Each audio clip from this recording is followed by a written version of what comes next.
Greetings and felicitations. Hip hip hurrah. And yes, Mr. Spock, it is pronounced tally ho. Welcome, welcome, welcome, ladies and gentlemen, to the Sunday edition of Mr. Lundell's Groovy Movies, where we don't necessarily see a movie. We talk a little bit about movies. We invent movies, and we just kind of chew the fat and, throw the bull crap about other things. Like now, we're on this paranormal kick. I don't know how long it's going to last, but until it ends, we're going to have fun with it. So, joining us, as usual, the grande dame of physics herself, the lovely, talented Yvette. Good evening, Mr. Lundell, and good evening, good afternoon, good night, good morning to everyone. Who have we got in the chat? Let's have a look. We've got Got Curtis. Curtis. Hey, Curtis. And we've got Daniel's Hot Topics. Hey. Well, Yeah, where the hell is everyone else? maybe I know short. Words is on his way. He's messaged me. But okay. I'm afraid I've got a extremely large, fat, overfed, spoilt kitten fucking about on my desk with me. Oh, he's leaving. Yes. Right. I can now see the chat. Oh, so now you can see the chat. Yeah. Yeah, it's great, Ooh. isn't it? Yes, Daniel. Yes. We're all very sorry he's gone. May he rest in peace. Yeah. Well, perhaps we can cheer you up tonight a little bit. Or open your eyes to some interesting information you may not know. Yeah. We're I'm just waffling for a bit because everyone's late. Yeah. But Mr. Lundell, are you going to go first? I just had a brainstorm. Ale? I just had a brainstorm, so maybe you should go first. Fair enough. Well, I'm actually starting with something that happened to me when I was 17. I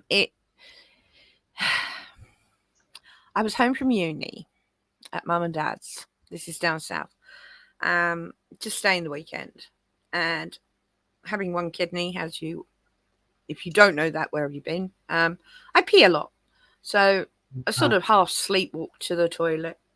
And I literally sleepwalked out of my room and walked into what I can only describe as a 7-foot shadow man with a hat on. And I squeaked. And I said, "What was that?" And my mum, who's always up late in the old days, she said, "That's your granddad. Don't worry. He's just keeping an eye on you." I believed her. So I went for a wee, went back to bed, went to sleep. Now, never seen it again. It's always been in the back of my mind because it was 7 foot tall and my granddad was not 7 foot tall. So, it was probably 20 years later on YouTube. I see this little documentary called The Hat Man and an image that looked fucking familiar. Excuse my French. So I watched it and I sat there with my mouth wide open. I could not believe what I was seeing. My cat is trying to get out the window. Will you stop, Chuck? Please. You've been an absolute little bastard today. Anyway, so I was watching this documentary and I am seeing people all over the world talking about this shadow man with a hat on. Uh-huh. And they, because no one's ever caught a photo of him. But they certainly had some pictures, which I'm gonna throw up any second. I'm just trying. There we go. Ow! Ow! Bloody cat. Right. Okay, so these are drawings people made from all over the world. There's only a few of them. Tell me when you can see them. Oh, hang on. Yeah. Let me get back. Shit. Yeah? Okay, yeah, we got him. Okay, so there were many drawings I saw. But I picked a few because I can't tell you how close these are to what I saw. I didn't draw any of these. These are from other people who saw them. Now, as you can see, they're all shadowy dark with a hat, about 7 foot tall. So, yeah, that's it. All right. So I can shut that for a sec. I'm going to read you the history of the Hat Man because I literally couldn't believe there were so many people out there that have seen the same thing I'd seen. Here we go. The Hat Man is a well-known entity in the realm of paranormal phenomena and urban legends. Unlike some other supernatural figures, the Hat Man is reported across various cultures and religions and regions, making it a global phenomenon. Here's a comprehensive overview and an attempt to estimate the number of people worldwide who might have encountered or heard about the Hat Man. The description. The Hat Man is typically described as a tall, shadowy figure wearing a wide-brimmed hat and sometimes a long coat. He often appears in doorways, at the foot of beds, or just other areas, just within periphery of a person's vision. Encounters. Hey, Timmy. Encounters with Hat Man are frequently reported in conjunction with sleep paralysis, which I don't suffer with, a condition where individuals wake up unable to move, often experiencing hallucinations. Psychological interpretations. Some researchers suggest that Hat Man could be a manifestation of a human mind during sleep paralysis or other altered states of consciousness. Now, fair enough for some people, but that doesn't account for me. Cultural reach. Reports of the Hat Man come from various countries, including the States, Canada, UK, Germany, and many others, including a broad cultural presence. Conclusion to this is, given the wide range of sources and the global nature of the reports, it is plausible that tens of millions of people worldwide, tens of millions, have encountered stories or mentions of the Hat Man. While the exact number is challenging to determine due to the nature of the data, the combination of high engagement on social media, significant viewership or related media, and the broad cultural reach supports this estimate. So I saw what I can only describe as the Hat Man before I even knew what the Hat Man was. It was 20 years later I saw that documentary and put two and two together, and I'm like, holy crap. So although I'm a scientist and I cannot explain this, my mother, I questioned my mum after seeing the documentary, and I said, you know, do you remember at 17? She remembers it. And I said, you told me it was Granddad. And she went, it wasn't Granddad. I said, I know it wasn't. I've just watched a documentary on what I exactly saw called The Hat Man. She said, well, ghosts can't hurt you. I went, really? So I have a little more of an open mind than most scientists, as I had this one. It's the only experience I've ever had, but it was very, very strange. I don't know. What do you think? I think you were in a dream state Possibly. because I How mean, come? I'd never heard of the Hat Man. So well, okay, now here's the thing. Okay, that you remember? Okay, the face there was of no face. It was a shadow, a 7 foot shadow, all shadow, but uh definitely with a wide brim hat. Not quite a trilby, but that sort of level of hat brim, you know? well, oh, I something tells me that's kind of like a state you were in. You know, like half half Half dreaming. awake, half asleep. Do you Yeah. know, I've been through all this. I've been through all this myself.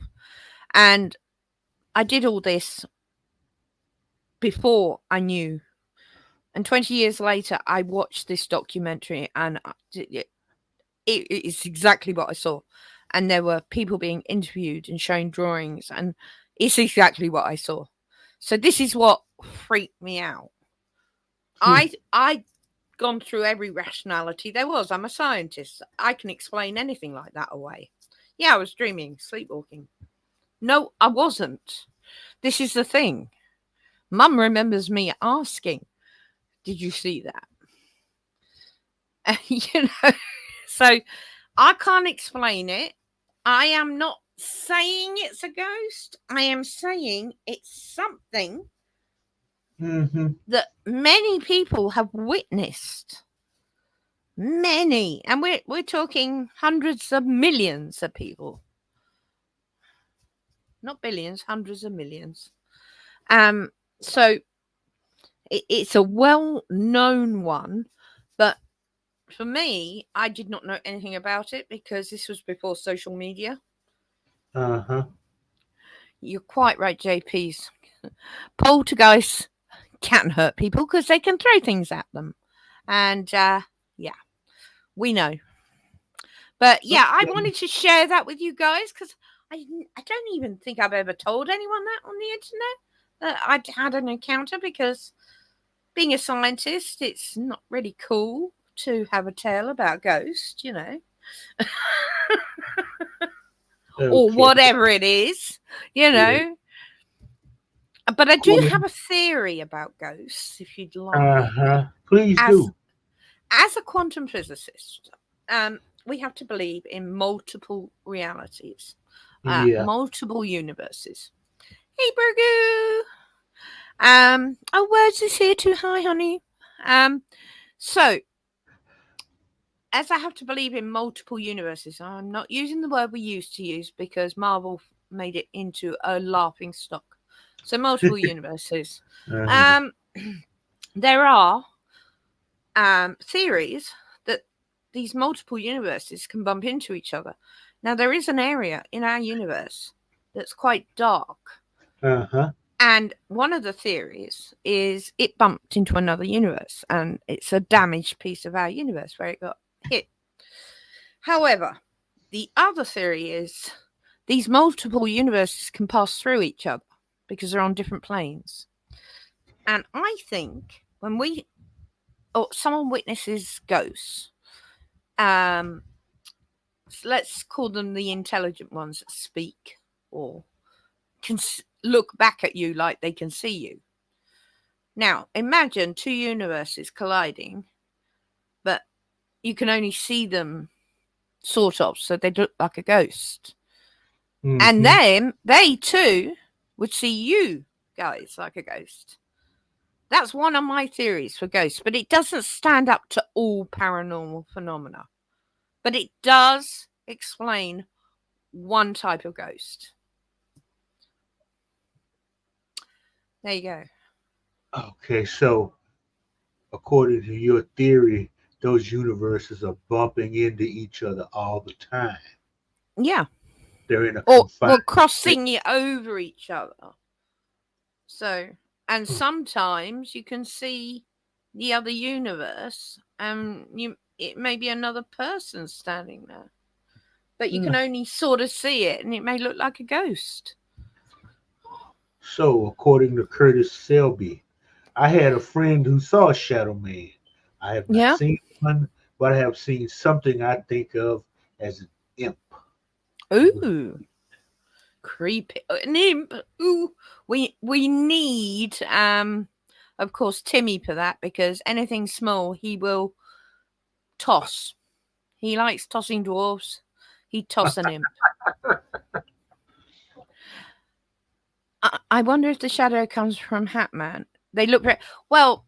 Okay, so the shadow. I don't know about this comic, but shadow men are different to the Hatman, because shadow, you see Okay. apparitions of shadows. Yeah. This is a particular one that hundreds of millions of people have witnessed in one form or another and drawn pictures, and there are thousands of pictures and they all look the bleeding same. So it's just like a figure in a hat. Yeah, so about 7 foot tall in a hat with a brim. So You got no features or anything. It was just a shadow. I walked straight into it and it disappeared. it's like Vincent Price in House of Wax, basically. Oh, I didn't. I didn't. I had never. I'd heard about.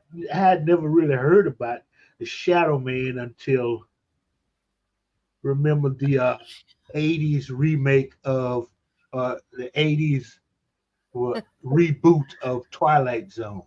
There was Yeah. one episode about the Shadow Man. Ah. He lived under this kid's bed. Oh God. As Creepy long as as he fuck. lived under that bed, he wouldn't hurt him. But come to find out, it's more than one Shadow Man. Hmm. He ended up running into the one that did not live under his bed. Oh, Brogu, you know what scared me? When Yvette told us about that all night monkey orgy. Yeah. The worst day of my life, Broger, so far. Actually, I think my heart condition has beaten that now. But yeah, that was a day that went down in history. And Curtis, you saw something, but yeah, there isn't at this time a scientific explanation. I Correct. mean, minds can do weird things. Mm. The imp I saw, I would just pass it off as a hallucination. Yeah, I mean, Yeah, we all see absolutely. things I out of could the, have been more than likely sleepwalking, but uh-huh. the connection 20 years later was just gobsmacking for me. And yeah, I'm the first. Yeah. This is the first time I've ever told anyone, because I'm a scientist and I really shouldn't even consider the Yeah, paranormal. But the paranormal intrigues me because, unlike most scientists, I have an open mind to most things. All right, and I like to be interested in all sorts of things like this and supernatural. Well, supernatural. Let's face it, my favorite show. yeah, But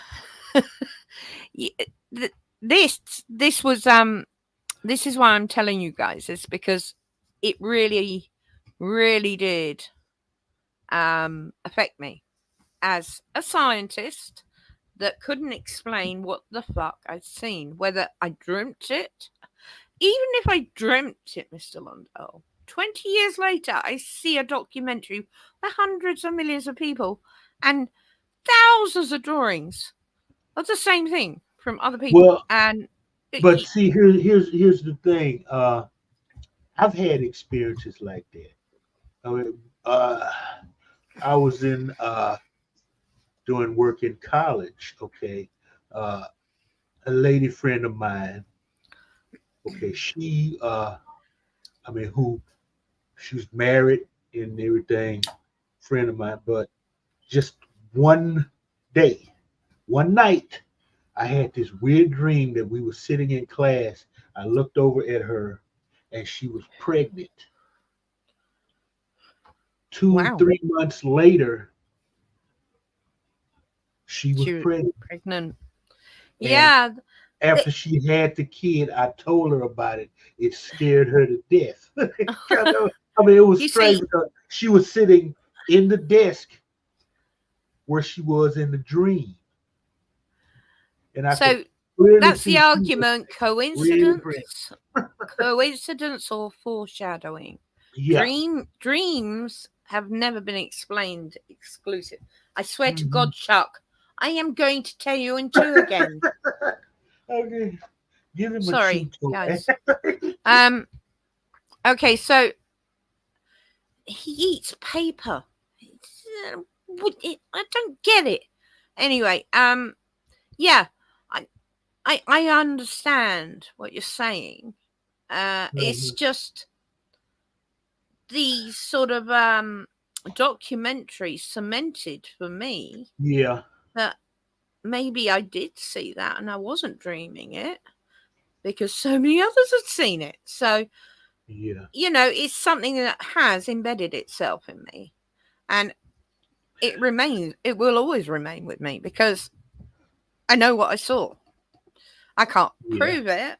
And this is half the problem with the paranormal. For some reason, the paranormal does not want to prove itself. So you can't deny it, but you can't prove it. Hmm. You know. Yeah, I guess so. But I mean, you would probably say some of my beliefs are just as weird. Well, Being a person of faith. yeah, absolutely. I mean, the two of us are complete opposites. Being I'm scientific, you're a Christian. Obviously, I have a belief system that is factual. Um, but and I'm not going to go into it. It's Uh but that is it's different to Yeah. most people. It is a scientific type of I'm reluctant to call it religion because it's a belief system. I like to think of everything as a belief system.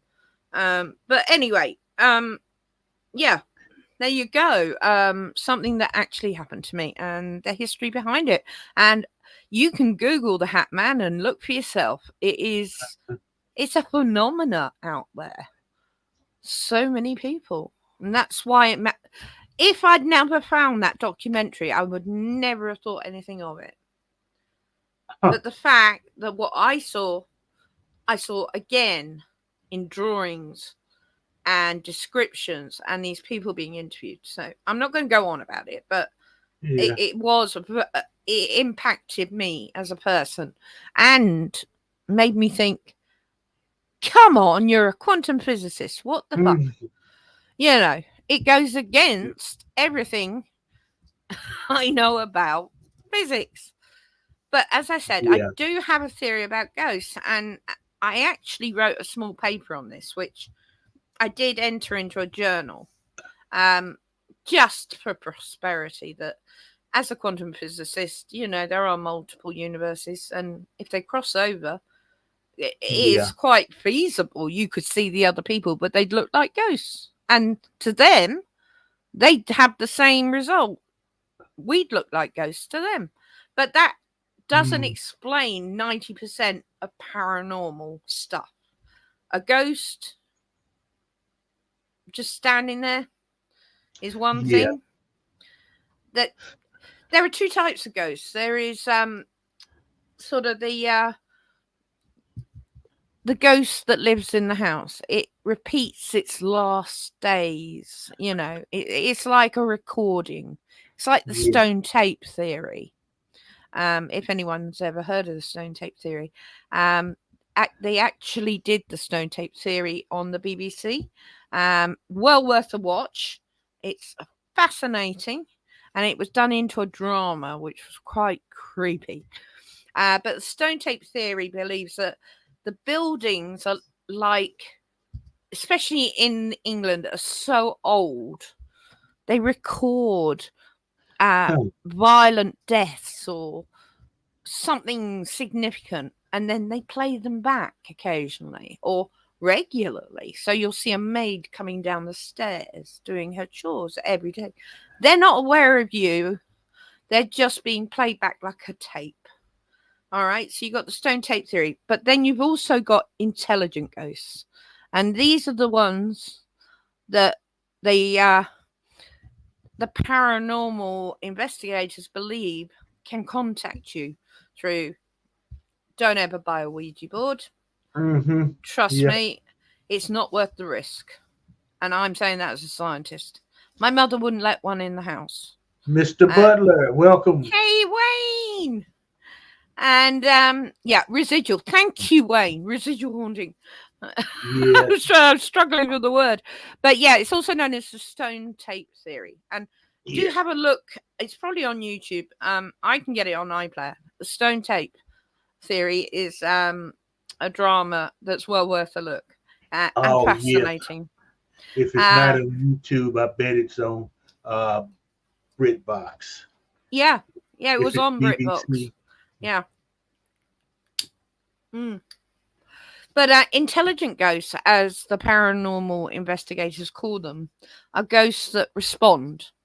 So, in the old days, you have mediums, and I know you're going to go into all that side, so I'm going to leave that alone. But the more up to date stuff is REM pods, which send out an electromagnetic field just a few feet, and if something, they believe ghosts are made up of electromagnetism or something along. Did you just squeak? Jeez. Electromagnetism.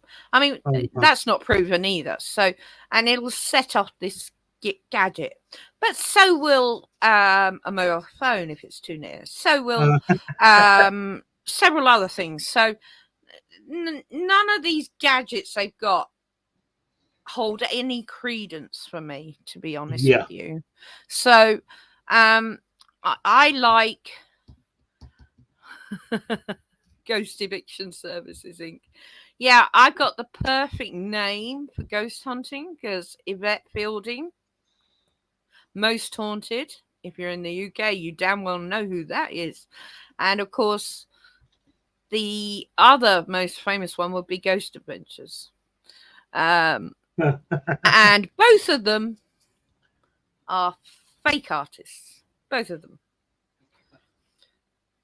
Good bit of entertainment to watch, but if you believe what you're seeing, you need to reevaluate your life. And hey, Drunk Review. Drunk Great Review, to see you, darling.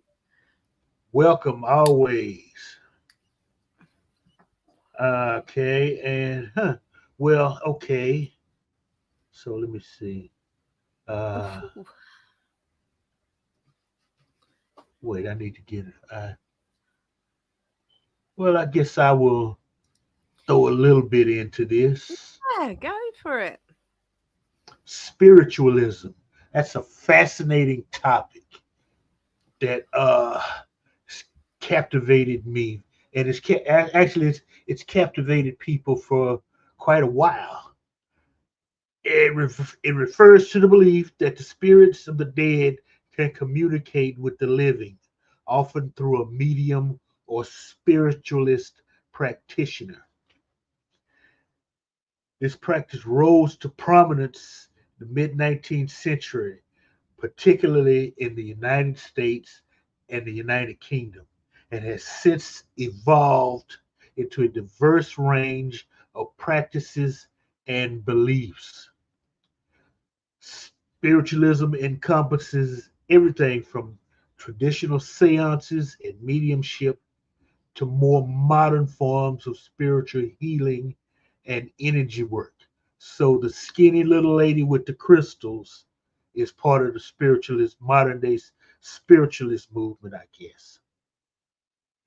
While this movement has faced skepticism and controversy throughout its history, many people find comfort and meaning in the idea of communicating with loved ones who have passed on or tapping into a greater spiritual realm.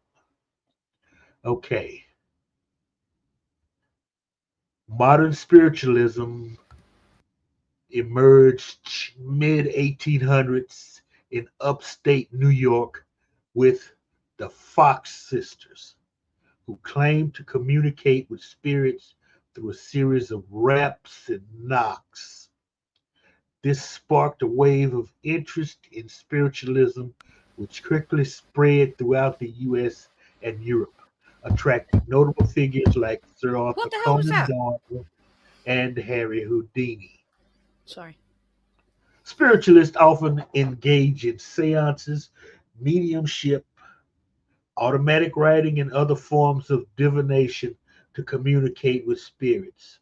These practices often involve a medium entering a trance or state of channeling message or entering a trance state or channeling messages from the spirit realm.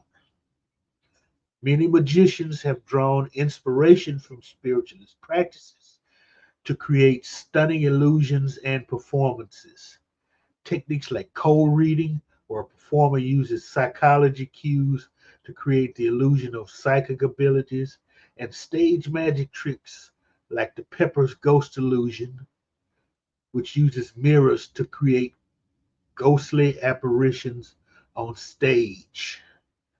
Okay, what probably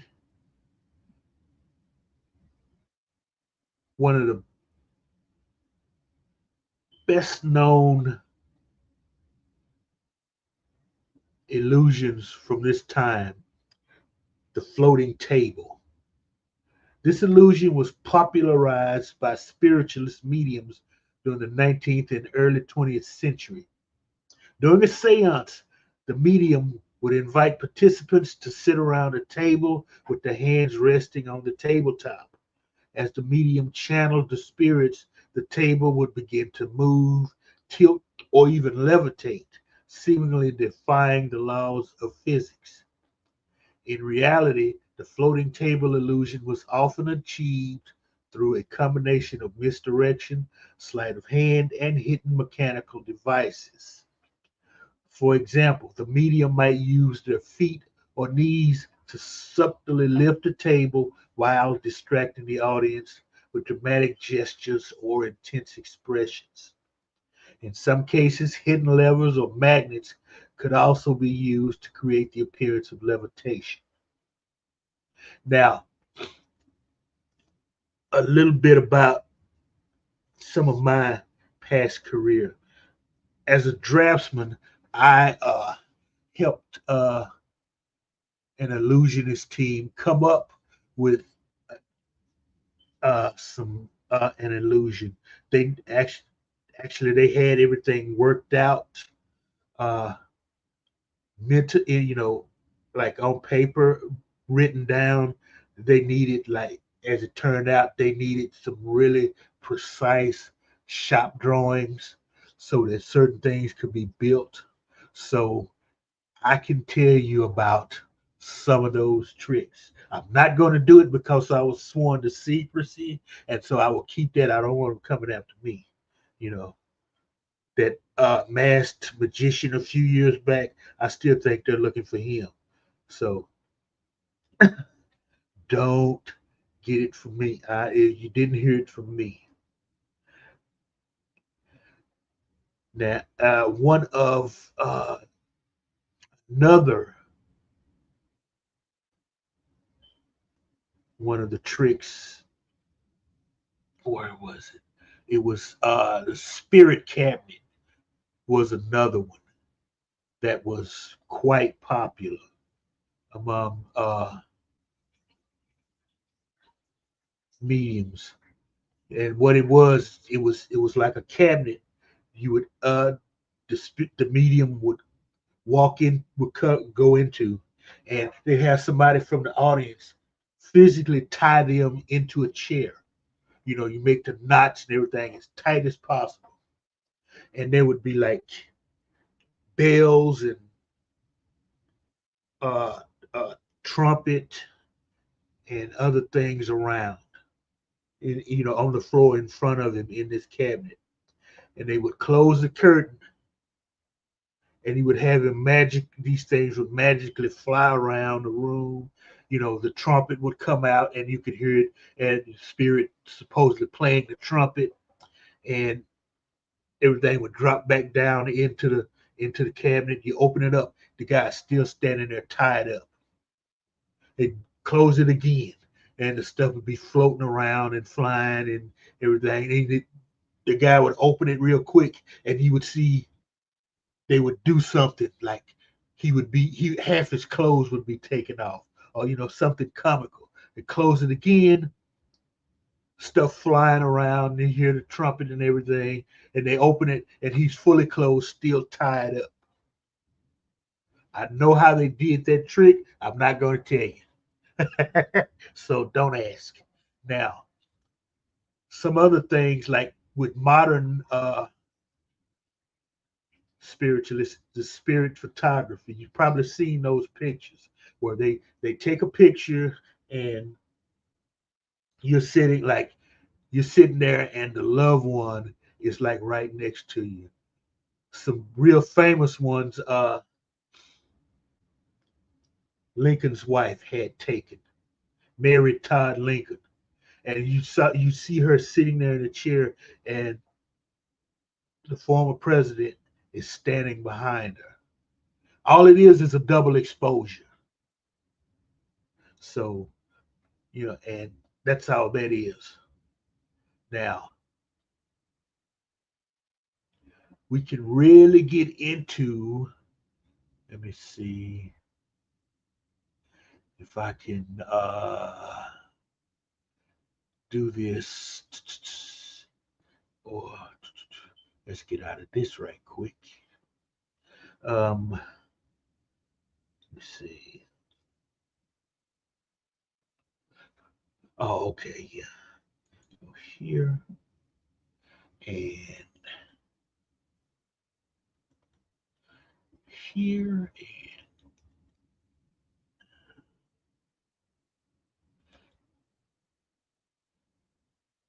let me see. I'm trying to bring up a picture of the man himself. Uh, Better yet,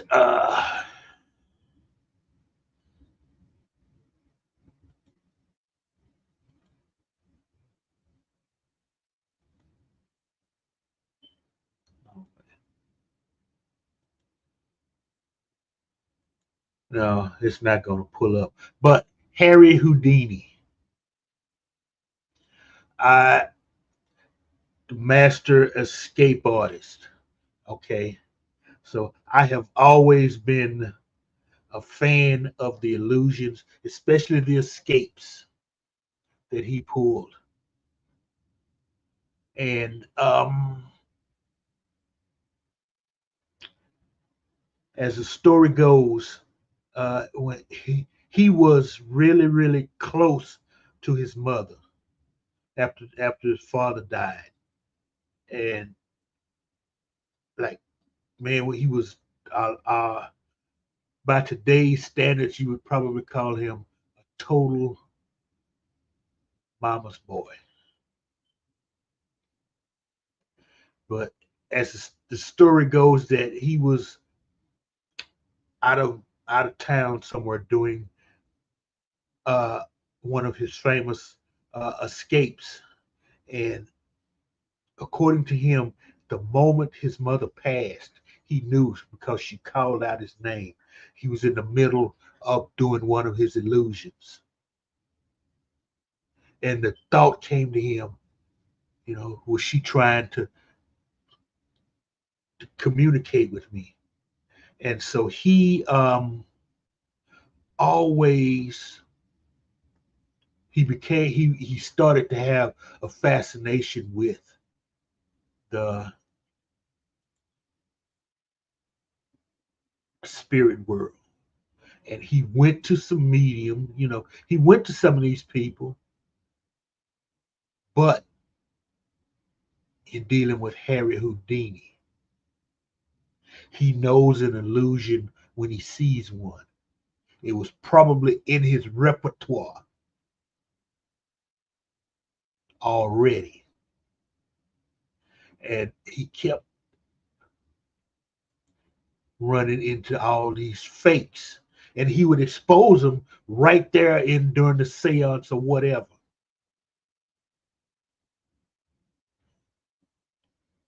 After which he became this total skeptic. He knew bull, he knew bull crap when he saw it. Now, he publicly challenged and debunked a lot of these people. Often used, and he was using his expertise as a illusionist to point out what was wrong. Actually, in 1920, he testified before Congress in support of a bill that would ban fortune telling and other forms of spiritualist fraud in the DC area. And because of that, he was friends with Arthur Conan Doyle, the guy who came up with Sherlock Holmes. And Conan Doyle was a fervent believer in the supernatural. I mean, I think even his wife or claimed to be able to do like the automatic writing stuff because she had some type of spiritual abilities. And he and Doyle, they were close friends, and in some ways, Doyle thought that Houdini was actually some type of a magician or something. And Harry would always tell, "Look, dude, I'm just doing tricks." Is he probably didn't explain to him, for instance, how he could walk through a solid wall, but he would look. It's just a trick. It's a gimmick. That but and after Houdini began debunking all these spiritualists, their friendship became strained. And then there was this one investigation that who is expose Houdini did. He had this famous feud, public feud, with this medium Marjorie Crandon, also known as the Witch of Lime Street. And Houdini spent years trying to expose the fraud that she was perpetrating, and the story was even turned into a movie. If I can find that movie, okay, guess what's going to be a groovy movie? And that's the fascinating story about him, according to legend. Well, okay.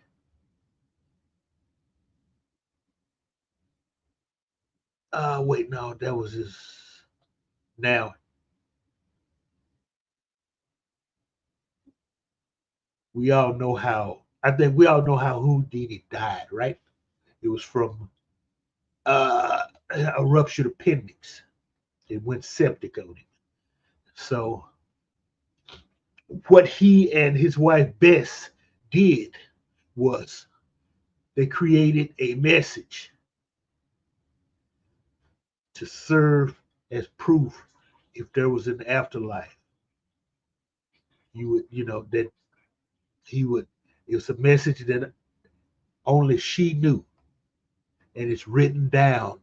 In fact, and I think it's in the. It's like in California, the Magic Castle. I think it's in a sealed envelope there.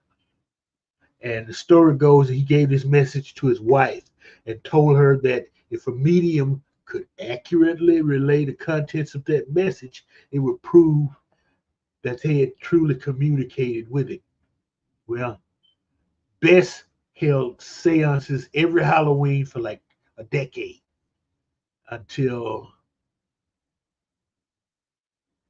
well, you see, okay, he died in 1926. So it was around 1936 when she just stopped. And guess what? None of the mediums could ever reveal the secret of the message. And she put an end to the seances. Contents of that message, if it existed at all, remain unknown to this day. And okay, some mediums have claimed to have received messages from Houdini over the years, but none have been able to provide the specific details that Bess was looking for. In fact, Bess herself publicly declared that no medium had been able to reveal the secret message, and she eventually stopped holding seances years after the attempts. So, unless someone comes forward with new and verifiable information, it seems that Houdini's secret message will remain an unsolved mystery. And very clever of him. Yeah, that's what I like about the guy. Yeah, Okay. very clever. And then, he had, I mean, listen, he had the, he was doing illusions that, the escape tricks. Okay. Those were great. Mm. But one thing now, the Houdini movie, but I would kind of recommend. It's the one I like is with Tony Curtis playing Houdini, but it they're accurate. There seems to be accuracy problems in Mm. there. But History Channel did like like a mini docudrama about him that's supposed to be more accurate. For instance, he did a little spy work for the U.S. Believe it or not, because he was doing world tours, and he would land performances for European royalty. So, and then the government was like, just keep your nose open. You hear this thing, remember it. We'll talk to you about it later, kind of thing. Mm. Fascinating. I knew that Houdini and Sir Arthur Conan Doyle were friends, and I know they had a long-running, not feud, because they did stay friends. But they had very much a disagreement on this subject. But I didn't know all the ins and outs. That was fascinating. And hello, Connie. Welcome. And if you don't mind, Daniel's asked me quite a specific question. I know exactly what he's talking about because I've seen the clips. He says, Yvette, what do you think about the people have been hearing? They hear the trumpets in the sky and they say it's judgment trumpets, the signal of the apocalypse. And I think who came up with somebody put it's Gabriel's horn. Oh yeah, Wayne. Well, I can give you two very clear explanations for that. Because weather can cause really weird phenomenon. I've been in a desert and listened to sand dunes sing. Yeah. Actually heard them sing. But it has to be the right specific type of wind and speed and heat to produce it.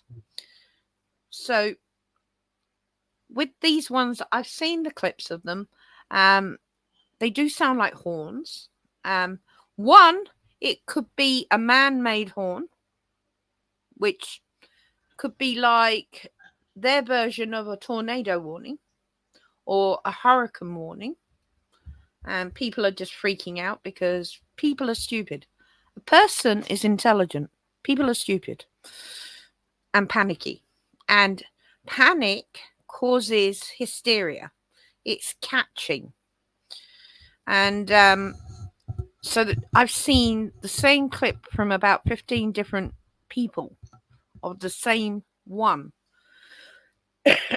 Secondly, like with the sand, certain storms, excuse me a moment, sorry, certain storms may not just produce grumbling, loud claps of thunder and lightning, they can also cause some weird sounds. Now, I have heard, because I get a lot of storms off the Atlantic here, I have heard some very strange, what I would class as thunder. But to someone with a more malleable mind, I think that's polite, might think it was a spacecraft landing. You know, that it just depends on the circumstances. And yeah, I can see why they think it's a horn. It does sound very much like a horn, but I actually think this is man-made and people didn't know about this warning horn. It was in either the Philippines, Japan. It was in Asia somewhere. The clips were for that one. There have been a few others in America as well that have been recorded, and I've seen the clips of those as well. And they all sound very similar, and the circumstances of them are all similar as well, which, as a scientist, I would take that as a statistical analysis and say, well, all the conditions are relatively the same. It could be natural phenomena caused by the storms, or it could be man-made. Now, it doesn't sound like an American one, and I know how the American ones sound. I watched Deej drive into frigging 2 tornadoes and sat in between them and heard the tornado warnings. But there are other sirens that go off that sound different for different reasons. Maybe this is a newer one because this has only happened in the last 2 years. These sounds have been happening. So this is something that I think is man-made personally, but it could well be a certain state of natural phenomena. I do not think it is the horn of the apocalypse, although but you're supposed to hear those in Jerusalem. I wouldn't know, Mr. Londell. I'm just answering the question. That's like from it's the Old Testament, isn't it? No, it's No? The book of Revelations. Oh, right. That's so. But the thing about that, I don't dwell on that because nobody know, even Jesus doesn't know when that's going to happen. So you don't fixate on that. I'm sorry if you can hear purring. The cat is trying to eat the microphone again. No, don't. Stop. Okay. Sorry, guys. But anywho. Keep calling him a cat. Anyway, shall I move on to my next section? Oh, go ahead. Yeah, okay. Yes, let me pull up the text. So the route I went down was, because I wanted to do the Hat Man, I decided to look into other famous, sort of goose that have been seen by many people, but not me. These are, I've only seen the Hat Man, according to my own Stop eating paper, you little bastard. Sorry. Get off it. Oh, no. Now something else has fallen off. Right. Okay, I'm back. Sorry, everyone. Right, I'm going to share some pictures with you. So we're going to start off with, there are like several ghosts and paranormal entities that are widely reported and recognized across different cultures around the world. And this is a little list I've done of pretty much, I'm sure everyone will know who this one is. Any guesses, Mr. Londo? The Lady of the Lake. The Lady in White, yeah. The Lady in White is all over the planet. And in Mexico and South America, it's called La Llorona, which is the Lady in White. Now, La Llorona is a separate story as far as I'm concerned, because it's a story of a woman that drowned her 3 kids and then killed herself and was forced back into existence. And on every Halloween, she collects 3 children and tries to drown them to get her own kids back. That's La Llorona's story. But the Lady in White. So let me give you the Lady in White. A description. The Lady in White is a common ghostly figure seen in various cultures. She is typically depicted as a woman dressed in a white gown. Locations. Reported sightings occur in many countries, including the States, Mexico, Germany, and Japan.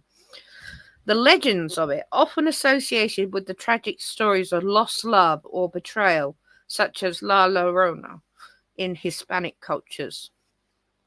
Hang on. There's a picture, according to the internet, of La Llorona, or the Woman in White. It's a bleeding woman in her nightdress. Do you not think? I think so. I can't see the chat, but... And there you go, La Llorona. Very famous one. Okay. And that was the... Hang on, let me blow that up. That's the final one I could find. Now, that looks like someone in black standing on top of a tree. So, there you go. Right, we're doing... The next one we're doing. I wonder what we're doing next. The Headless Horseman. The Headless Horseman, yeah. Famous throughout the world. This is British. Really? With Latin. This is Latin. The Headless Horseman is famous in Britain, in America. Anyway, I'm going to read the description. A figure without a head, often seen riding a horse. Locations. Most famously associated with Sleepy Hollow in the United States, but similar legends exist in other countries like Germany and the UK. The reason it's very famous here is because we had the highwaymen who stopped the coaches and robbed the rich.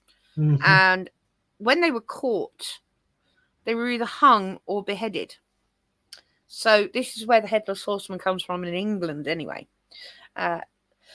Legends. Known from Washington Irving's The Legend of Sleepy Hollow, the Headless Horseman is said to be the ghost of the Hessian soldier. There we go. So let's move. There's another. I thought that picture was great. I love that. And this apparently is a picture of a Headless Horseman on a horse. Yeah.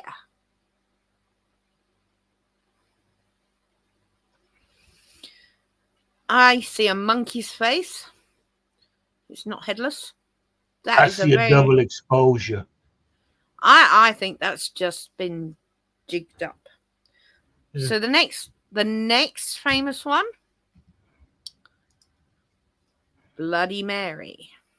Now, a ghost or spirit said to appear in a mirror when her name is called 3 times. It says multiple times. I know Okay, I'm not doing that. it. No. Are you Um, nuts?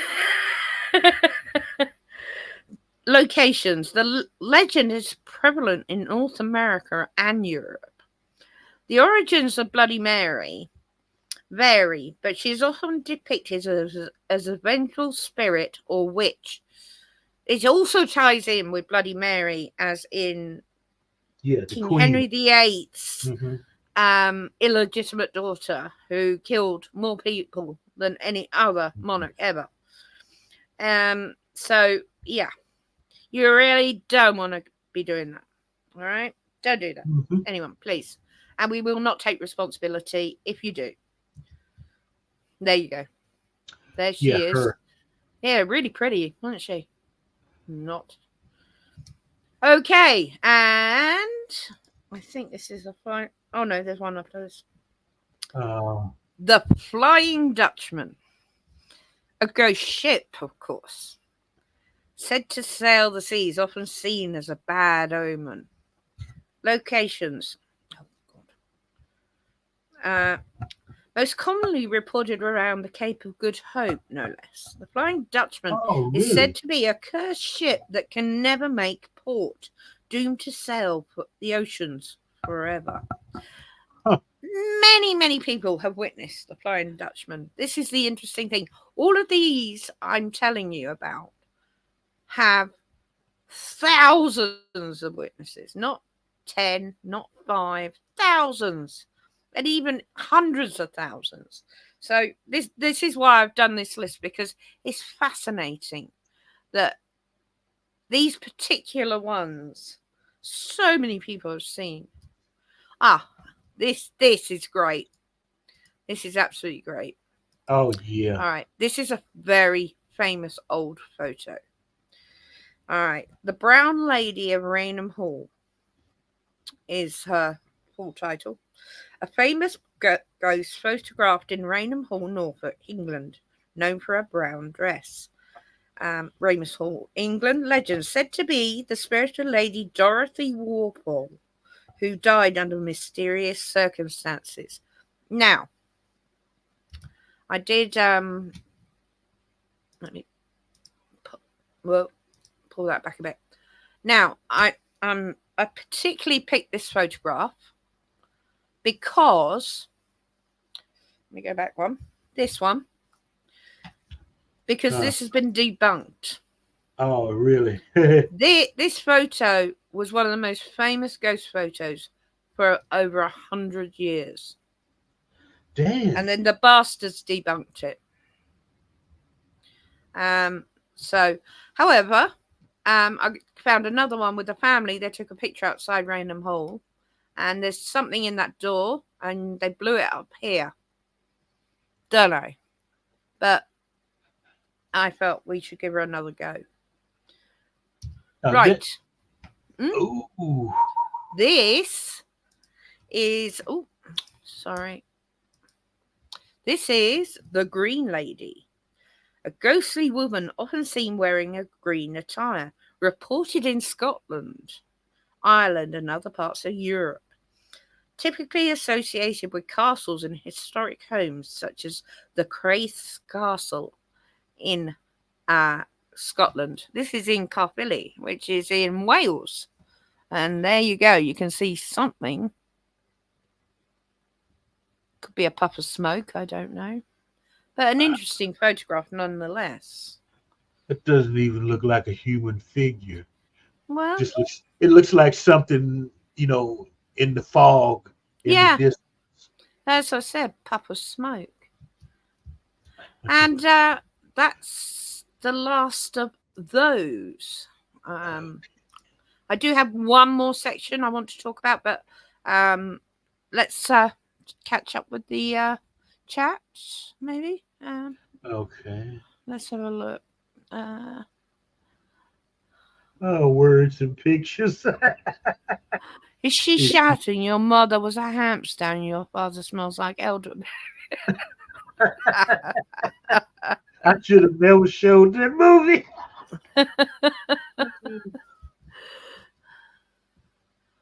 And in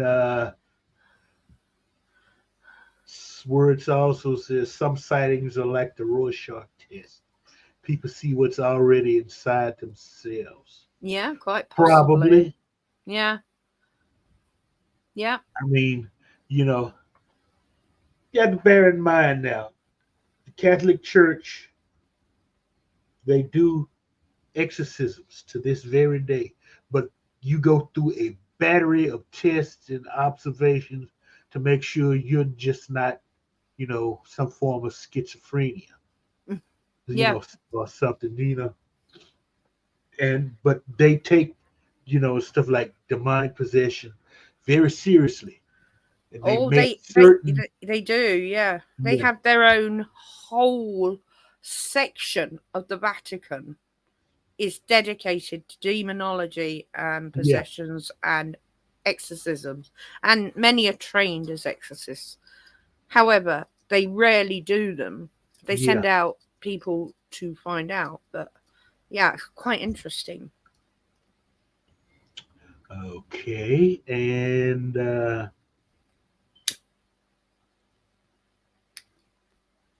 this guy, the greatest debunker of all time, JPs. Harry Houdini. Oh wait, I didn't. Yeah, yeah. Houdini absolutely would go to any medium or seance or in those days. I mean, even when he was like, it'd been going on. The Victorian era was thrilled with it. It was like a night out, and I couldn't find the photos. I've got these books with photos in them of how they used to produce visions of people, and they used cotton wool, and people were so stupid, Uh-huh. and absolutely ridiculous things that today wouldn't fly.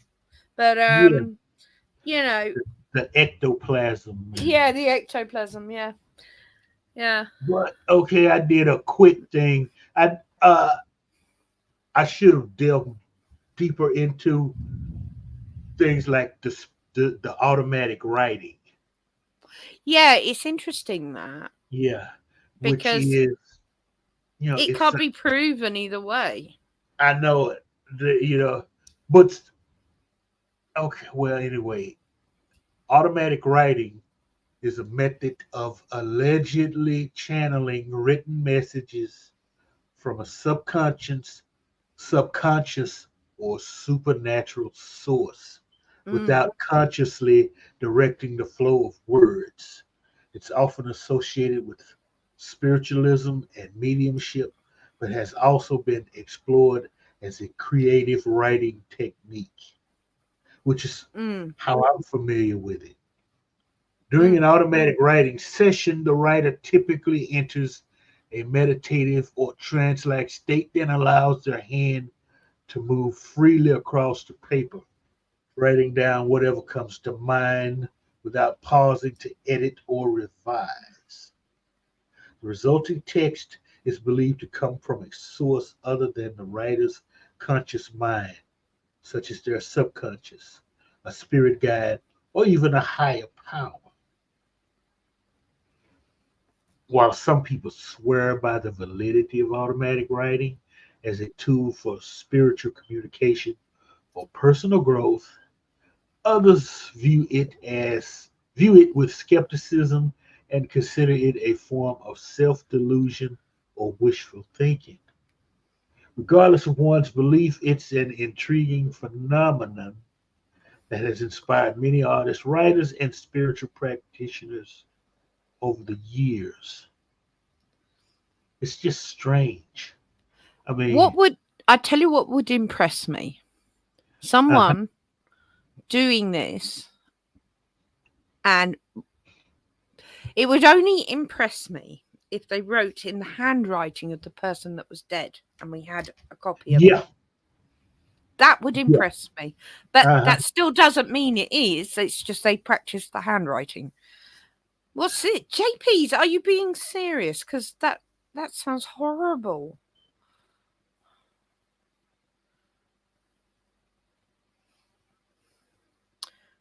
Really? Lose time and see things? Okay, can you say peyote? I'm going to have to speak to him later because I'm not sure. Yes, he's serious. Seriously. Oh, okay, okay. Wow. Wow. And it just stopped after your 20s. Hmm.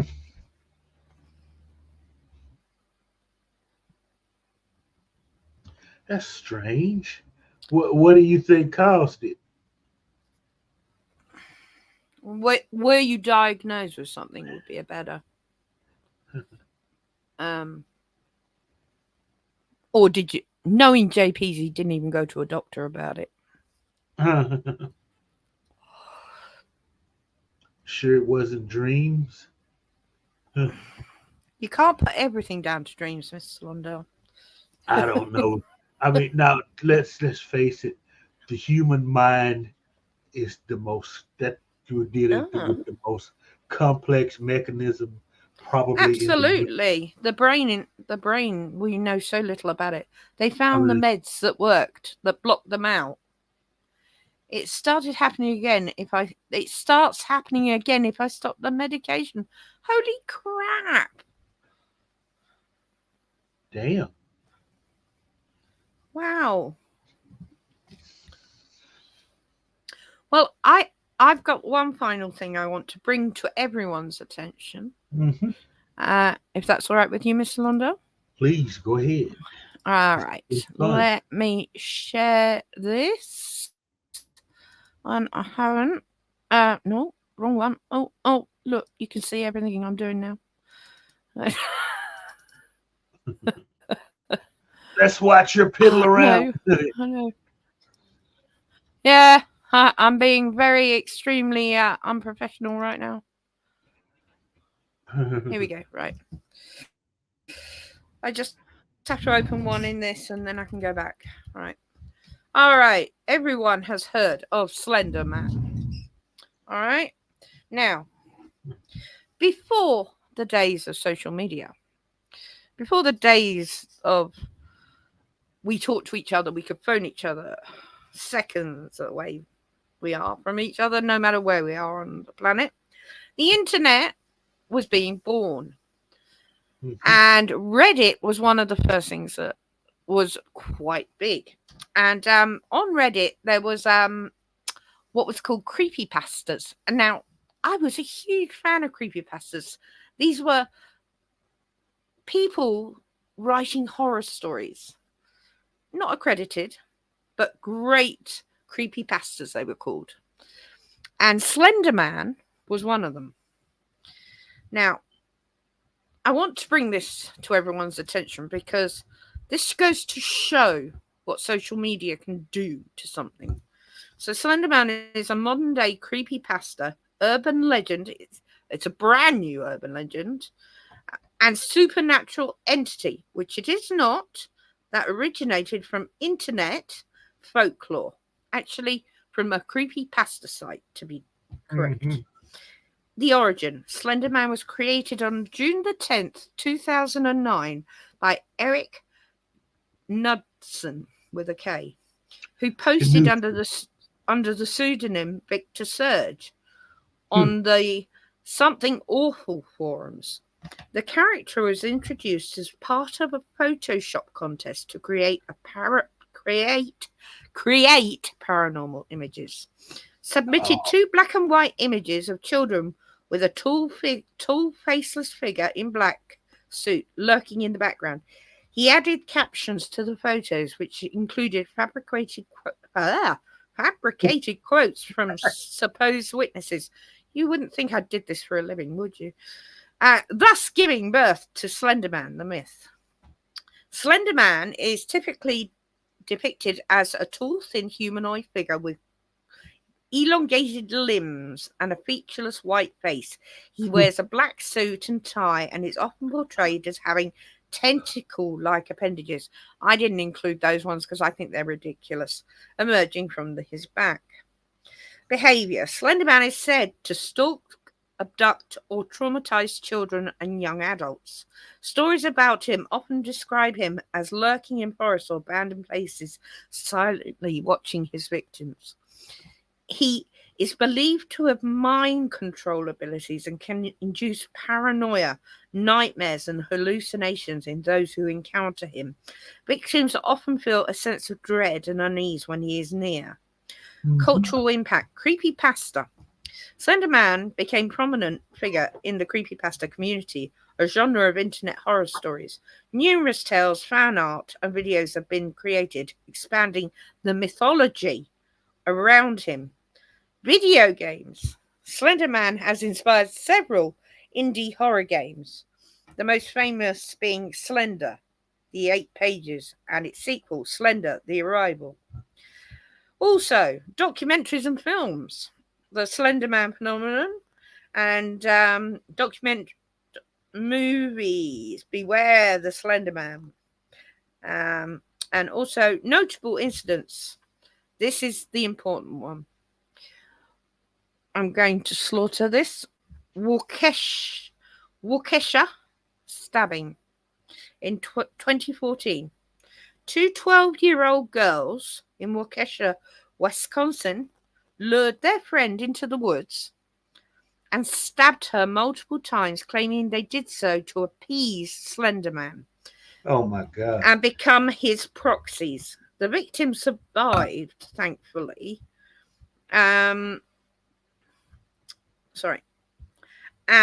the incident was brought to widespread attention to the influence of the internet legends of young minds. Psychological and social impact on this. The Waukesha stabbing case raised concerns about the effects of the internet culture on vulnerable individuals. Vulnerable meaning morons. Individuals, and sparked discussions about responsibility of creators and platforms and monitoring content. No, you just got too many morons on the internet that believe everything they read. Modern folklore. Slenderman is now an example of how folklore can evolve in the digital age. Unlike traditional myths passed down orally over generations. Calm down, JPs. I know I said orally. Slenderman's story spread rapidly through online communities and was shaped by collective contributions from internet users.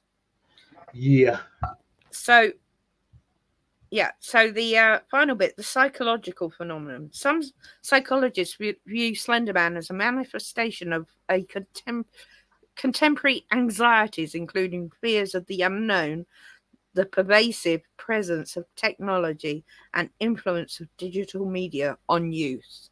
Well, we all know, as every new generation comes into existence, the IQ drops 100. We're in negative figures already. So I really wanted to bring that to everyone's attention because Slenderman, I have seen people comment on ghost investigations about this creepypasta that was written by someone. There you go, that's the one with the weird arms. Saying, well, it could be Slenderman. And I'm like, you effing morons don't even know that Slenderman was a made-up character written. And this particular one has such an effect on people. This is an NPC of Slenderman. And I think it's the most horrible one yet. Anyway, I really just wanted to raise that with people because, you know, you hear about a lot of new things these days and you have to take a step back, do your own research, and find out if this thing is a story, quite often a creepypasta. I know they're not called creepypastas anymore, but they still exist and they're still being created. You know, this turned into a tragedy. Well, not a tragedy, because thankfully, although the little girl was stabbed several times, there was a cyclist, and he happened to see her and rescued her. I remember it happening on the news. But you've got lunatics out there that think they will kill their babies for Satan, or they will gladly sacrifice themselves for a cult, and this is no different. Salad fingers is real. Oh, JP's. I just want to believe what I want to believe. Curtis, nobody's saying you can't, darling. We all have our belief systems. And as I said, being a scientist, I'm skeptical.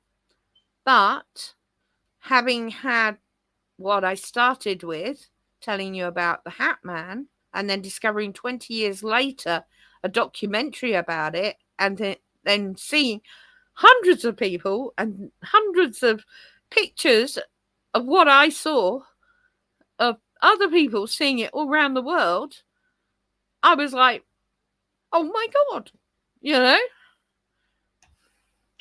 it would be interesting to see what a psychologist would make of that, the Yeah, hat. psychologists and me end up, usually a psychologist ends up with a broken nose every time they talk to me. Can't stand them. They're full of shit, most of them. I'm sorry. That's my own personal experience of them. Yeah. Oh. And word says maybe if enough people believe things become real. That's interesting, because that has been used as Christy. Hi, Christy. Thanks for joining us. A collective manifestation. These are things that paranormal research centers look into. That they're not just looking for the ghosts, they're looking for why. Why are so many people seeing the Hat Man? Why would these kids believe that Slender Man's real? And of course, I gave you a few examples of some of the more famous ghosts out there, like Bloody Mary. Nobody go to a mirror. Nobody say our name 3 times. We are not responsible. Anyway. JP says, quick, everyone believe I'm a bazillionaire. only if I get some of it. That only works if it's goofy stuff like this. But it's interesting. It's a subject I know a lot about, because as a hobby, I do watch a lot of shows. I can spot a fake a mile off. But sometimes I come across something I can't explain. And for me, that's a challenge. So, do ghosts exist? Or is it stone tape theory that they just play out their last moments and occasionally someone sees them? Well, I know next week I'm going to be diving into poltergeists, aggressive ghosts, and dabble in a demon or two. Okay, the stone tape theory. I've never heard that. You have got, honestly, you've got BritBox. It should be on there. I usually when I go to BritBox, I'm down memory lane with Doctor Who. Yeah. Yeah. Well, yeah, no, but the same people that made Doctor Who made the stone tape theory. So, Christy, thank you. Yeah, I'm a quantum physicist by trade. Yeah, science and reason first. That is the best way to be. But if you can't put science or reason to it, then that's when it gets interesting. And it does depend what it is. Yeah, absolutely. So, Mr. Lundell, do you have anything else you want to add?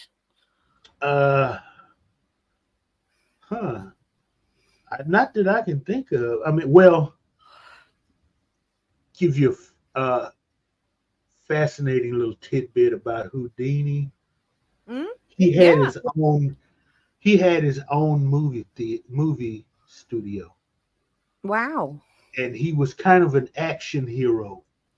So, and guess who's got some of his movies on his movie channel? That would be Mr. Lundell's Groovy Movies. Yes, it would. Just go to the silent movie uh, playlist. You'll see them there. They are listed as Harry Houdini movies. A couple of them are pretty good. You Cool. know, if you're into silent movies.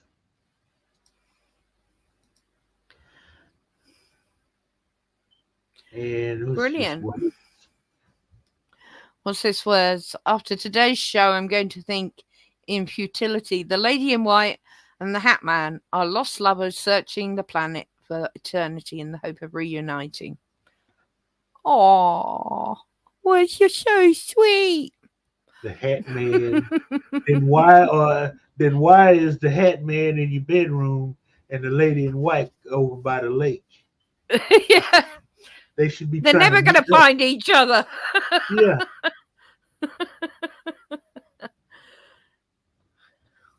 Was it a yellow hat? No. Honest to God, JP's, it was a shadow, a black see-through shadow, 7 foot tall, with a hat like a trilby trim around it, you know. So and that's all I can tell you. And for years, my mum said, "Oh, it's your granddad. He's keeping an eye on you." And I never thought anything of it. I always thought, well, granddad's not that tall, but didn't think much more of it until 20 years later. I saw this documentary about the Hat Man and nearly lost my shit because that's exactly what I saw. And apparently thousands, well, hundreds of millions of other people have seen it. So it's a phenomenon. Oh my God. Phenomena. Great. Get back in my head. Thank you. That is huge and unexplained, because I don't know any of these people that drew those pictures. Yeah, they drew the picture of what I saw. Spoon Man. Who the hell is Spoon Man, JP? Well, I can tell you, Spoon Man is the imaginary ghost that snuggles up to me every night and spoons me to keep me comfort. There you go. Imaginary? Well, yeah, I can't physically. If I physically felt it, I wouldn't be spooning him. I'd be doing something else. That reminds me, we've got to put The Entity on one night. And I'm wondering whether or not I should show that movie. Why? It's pretty scary. Yeah, and it's also pretty kinky. You know. Well, it's controversial. There are at least 3 attack scenes in that movie that, I mean, damn. I have it on DVD myself. I think it's a great, because it's based. I say based on true story, and you know, it didn't go away after the movie. And at the end of the movie, tell you that, you know, she moves away. It got a little less dramatic, but it was still happening. See, you know? I actually even rewatched it a few weeks ago.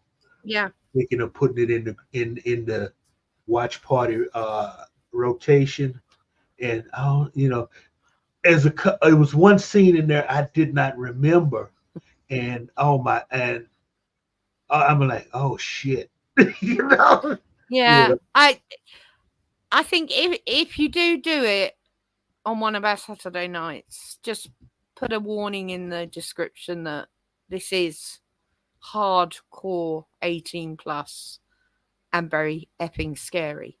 yeah. It's not so Because much scary, but it's like I he's think it's going through. scary. It's based on a true story. Yeah, Anything that is based on something that could well have happened to someone will scare me more than just a horror story. You know, it's like the Saws, all the Saw movies. All of those movies scare the living shit out of me because it's another human being doing it to the people in the yeah, film. And that makes it far more real than any ghost, any monster. It's another human being doing it. And that's the scary thing about Saw hmm. because a human Well, being's doing it to a human being, which means someone out there could be doing it. maybe We've we'll all do it. heard of red rooms, you know. Maybe we'll do it in the underground one evening, Yeah, yeah. and you know, and think about it. Mm. But now, you know what? I think I would just move it. It would be more appropriate, I think, around Halloween. Yeah, definitely. Yeah, Christie, the true story is frightening, like the real story behind the Amityville horror. The Defoe family. Yeah, that's one I'm very conflicted about because they made a lot of money out of it. The However, uh, however, um, well, the Amityville. Okay, yeah, now but are you talking about the murder or the second family? the Defoe family, it was the second family. Okay, now they've been debunked big time. Have They they? bought too much house, couldn't make the payments, and that's why they came up with that crazy story, Yeah, as I it understand. was, and of course the Warrens were actually involved in that. Oh, the murders themselves, the Okay, actual yeah. murders. Okay, yeah, no, that, yeah, horrific. I mean, if that house went on for sale, who would want to live in there? I know I wouldn't. Well, a realtor's not going to tell you everything that went on. Everyone knows what that house looks like. No, but there's a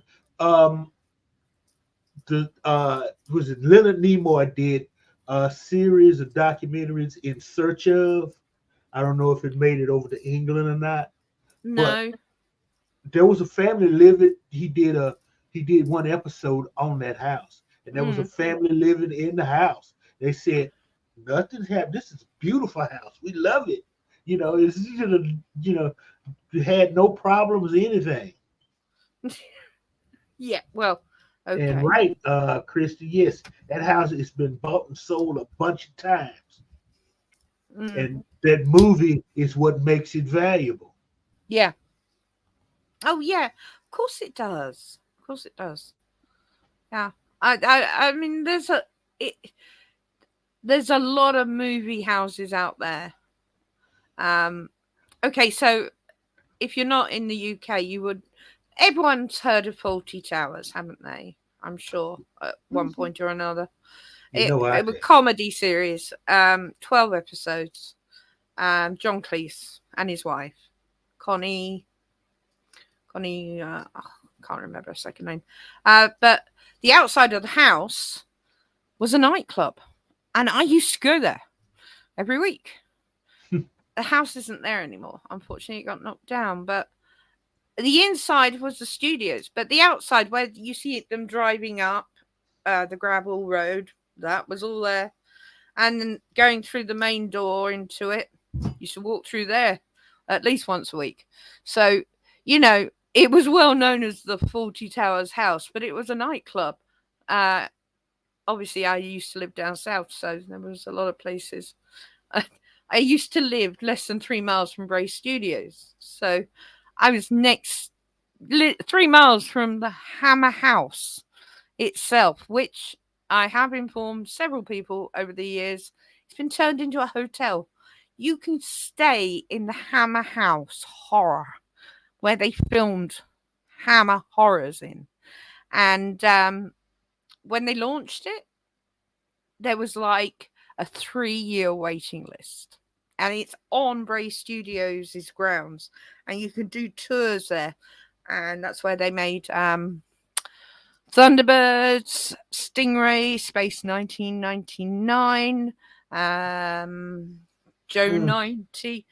I can tell you, I've seen all those effing creepy marionettes in person, and they're huge. They're bleeding huge. And Yeah. at night, Bray Studios becomes alive with these creepy marionettes because they come alive at night. This is why I don't like them. Or dolls or anything like that. Puppets, you know. I actually shivered as I walked past them. I'm like, yeah, I need a drink.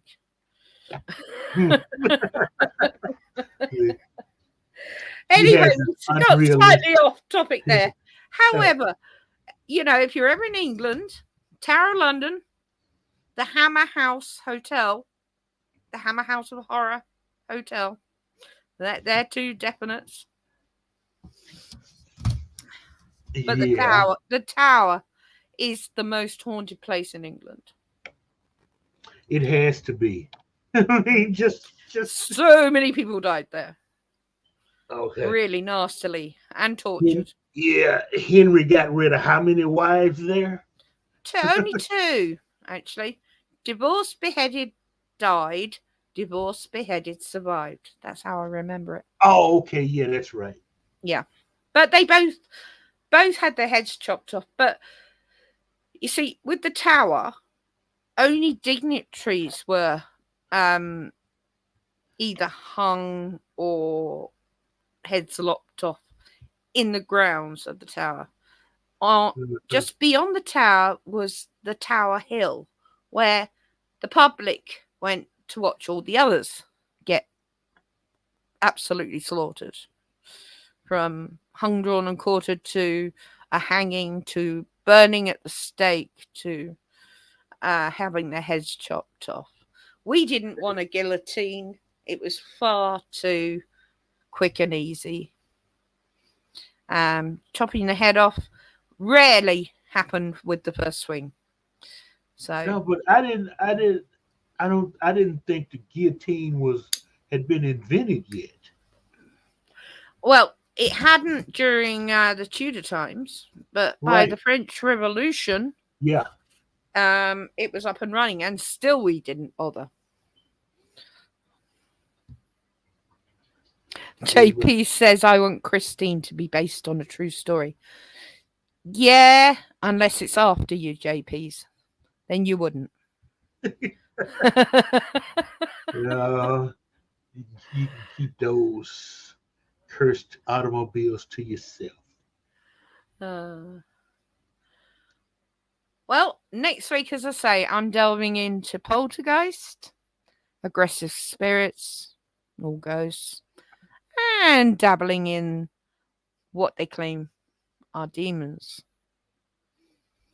So that should be interesting from me. And I know Mr. Lundell's planning on something. It hasn't come to me yet. Right. I have a good idea though, depending on how much info I can come up with, and I'll let you in. We discussed it today. Right, got you. So I mean, this subject is vast. That's why we're on this is not the second one. And guys, Mr. Lundell's getting nearer and nearer to his watch hours to get monetized. So if you haven't seen any of our Sunday chit chats, we started with UFOs, God help us, then cryptids, and then we've moved on to Paranormal Part 1, and now Paranormal Ghosts. So if you haven't seen any of them or you want to watch them again, Please do. It helps Mr. Londell to get those watch hours up so we can get him monetized. That would And be great. And don't, share it out. yeah. You know, these are fun talks. And And don't forget the essentials and the top 10 movies. And oh yes, we both wrote.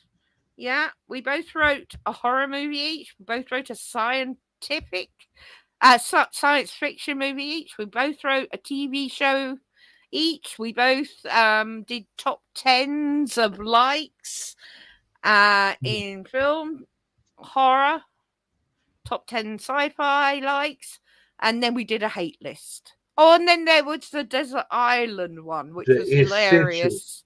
The essentials list. I kind of They were harder than writing the movies, I think. So yeah, we're carrying on these Sundays with all sorts of things, but at the moment we're stuck in the paranormal realm because it's such a huge subject, and it's interesting. So yeah, I'm going to be. Yeah, don't worry. We'll get to the pyramids and Atlantis and the ancient. We're going to cover anything like that, and of course, having spent 3 months in Egypt myself, I'll be doing some of that. I've got to leave, says Brugu. Take care, Brugu. We'll see you next week. Yeah. Have a good one, Brogu. And see, we have a fan, in words and pictures. Yeah, that's lovely. Thank you for saying that, words. We do try and put as much information in as we can find, and then obviously this one I had a personal connection with. So, Christy, it's been lovely to have you here. Please, don't subscribe and turn your notification bell on because we do have fun. We don't try and do too long a stream. And, we do engage with you guys. And if you guys want us to cover a particular subject, you let us know. There's a comment section down below. Put in whatever you want. We'll look at it. And thanks, everyone, for coming. As always, you're great. You're absolutely great. The chat. We couldn't do it without you guys. And thank you, Mr. Londell, for having me. I'm glad that you are willing to put up with me 2 days a week. So, and it's Curtis, true. Go right it's ahead true. I don't put up with men for 2 days a week normally. Mr. Londell is special. And Curtis, go ahead. Do your watch party with Metropolis. Feel free, sir. It's public domain. I can't bitch at you about it. So. Yeah. Oh. Yeah, Mr. E wants to use the one you did and do a watch party with it. He's asking your permission to use your one. Go ahead, sir. Yeah. There you go, Curtis. You have permission to use Mr. Londell's version to do your watch party. Let me know, and I will definitely help out any way I can. Just be in the chat if necessary. Oh, he says huzzah. Huzzah. Huzzah. Like, share, and sub, Christy, says JP. So, okay. Yeah, another very interesting. I've learned every time we do these, I learn something new. So, it's great. But, even the hosts of the show learn things from each other. Yeah. Every time. So, Christy says she's already done it. Thank you, Christy. Yes, I'm glad to welcome you aboard, are Christy. So welcome here.